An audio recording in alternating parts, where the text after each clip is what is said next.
Feeling stuck in the gym even after giving everything you have is a very irritating feeling. So in this video, I'm going to be sharing the 6 mistakes that I made as an intermediate lifter that you probably are still making. So let's get started. Number one mistake is going to be taking every single set to failure. Now I know previously in a couple of my shorts, I did advise you to take all of your sets to failure, and that was bad on my part. Even I was still learning back then. But now I have come to the conclusion that training to failure on each and every set is probably the worst thing you can do for your fatigue management, because there's not any clear structure for you to follow in order to progressively overload. For example, you take your first set to all out failure, you're not going to be able to do the same reps in your next set. And again, you're not going to be able to do the same reps in your third set either, because you're way too fatigued and your muscles are already burnt out. So you can't really track progress with that. Like, when do you increase your reps, or when do you increase your weight, or do you increase your reps, or do you increase your weight? And also, because training to failure is super heavy on your CNS system, your workouts feel like shit afterwards. I mean, yeah, sure, you probably watched some David Goggins video that you need to give it all you've got and all that. That's fine. Motivation, I've got all for that. Like, I'm all down for that. But in the gym, if you want to get good gains as a natural, you need to prioritize your recovery. And that is only going to be possible if you give your body just enough stimulus to maximize muscle growth, but at the same time, enough rest to maximize recovery as well. So don't take every single set of every single exercise to failure. Just take your last set to failure. So what I've been doing recently is that I do my first set such that it's about 2 reps in the tank, and I do a total of 3 sets for each exercise, and I make sure that my last set is always taken to all out failure. So for example, if I'm doing bicep curls, I will do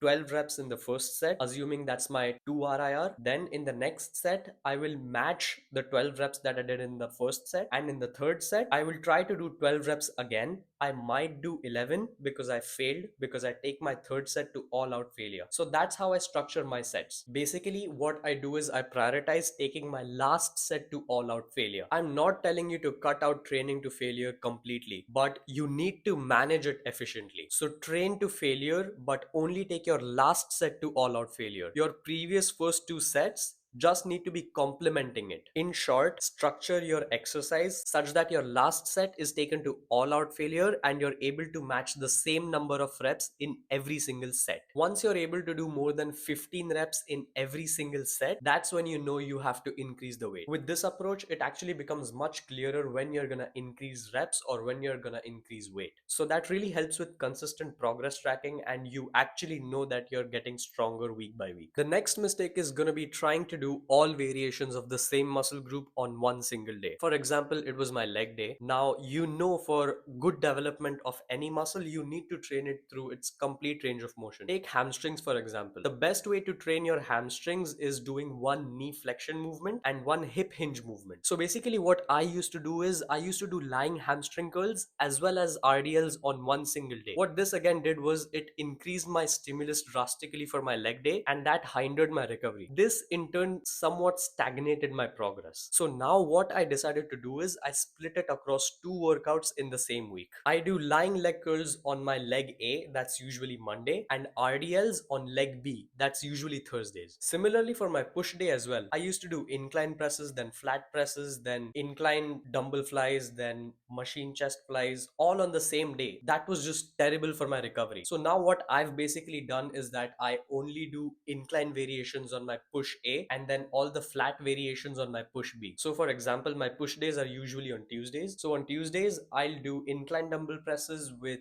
flat dumbbell flies, and on Fridays, that's usually going to be my push day B, I do flat machine press with incline dumbbell flies. In essence, what I mean to say is you don't need to cover all variations on one single day. That's just going to result in junk volume, and it's in turn going to hinder your recovery and your hypertrophy and your progress and your muscle muscle growth in the long term. So what I suggest you to do is spread it out across your workouts throughout the week. Now, this next mistake is so common that I'm 110% sure you're going to be making it as well. And that is thinking increasing a set is progressive overload. That is absolutely not true. You see, bro, you need to think about progressive overload a little bit differently now. Progressive overload doesn't cause muscle growth. Progressive overload is something that happens when your muscle grows. It's basically just a measure of muscle growth. It's not the muscle growth itself. And to measure your muscle growth accurately, you need to keep all other variables the same. Progressive overload should only be calculated in terms of weight or reps, not sets or rest intervals. Because if you really want to know you grew stronger in those 3 sets, you should be able to do more reps than last time in those 3 sets itself. Doing the 4th set is not going to be progressive overload. That's just going to be excess junk volume. And that's in fact bad for you, because if you didn't increase your reps in those previous 3 sets, that means you didn't grow muscle, which is why you didn't progressively overload. And now increasing that 4th set is again going to hinder your recovery, which is going to make it more difficult for you to recover, and in turn it's going to make it much more difficult for you to grow muscle and progressively overload. So it's just backward. Now this next mistake is probably the stupidest mistake I made, and that is increasing the weight set by set, basically doing reverse pyramid sets. This method is a very inefficient way to gain muscle because it doesn't really give your muscles enough stimulus in the first 2 sets to cause any meaningful muscle growth.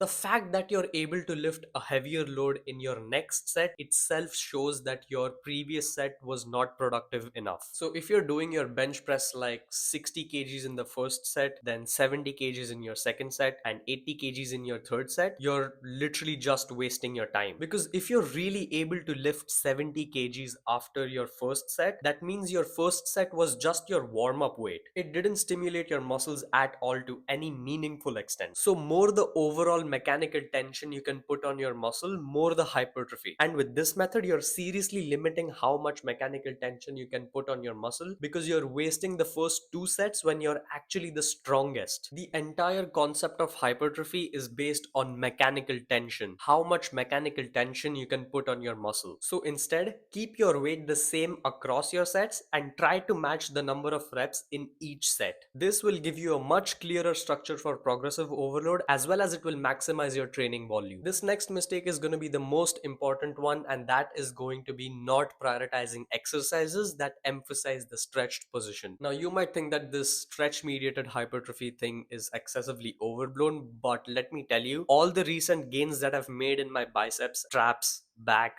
and chest are all credited to this single technique, simply prioritizing the stretched position. Now, yes, I know this matters much lesser as compared to basic things like training hard, being consistent, and prioritizing your sleep. But if you've got these 3 pillars in check and you want to take your gains to the next level, you need to do some smart work. I'm not saying that doing normal standing bicep dumbbell curls is not going to get you gains, but doing an incline variation or a preacher variation or a mixture of both is going to get you gains much faster. The rate of muscle growth is what matters in this case, because the more faster you get to your dream physique, the better. So make sure whatever exercises you choose emphasize the lengthened part of the muscle, and throw in a couple of lengthened partials at the end to make it even better. And this last mistake is something you probably are still making, and that is over optimization. That is trying to optimize every small detail in your workouts. Now this might sound a little contradictory to my previous point, but take lengthened partials for example. If you keep doing lengthened partials and keep focusing on lengthened partials every single time, or if you're over obsessing about your rest intervals to the very second, or if you're just thinking about what angle of your bench will get you the best chest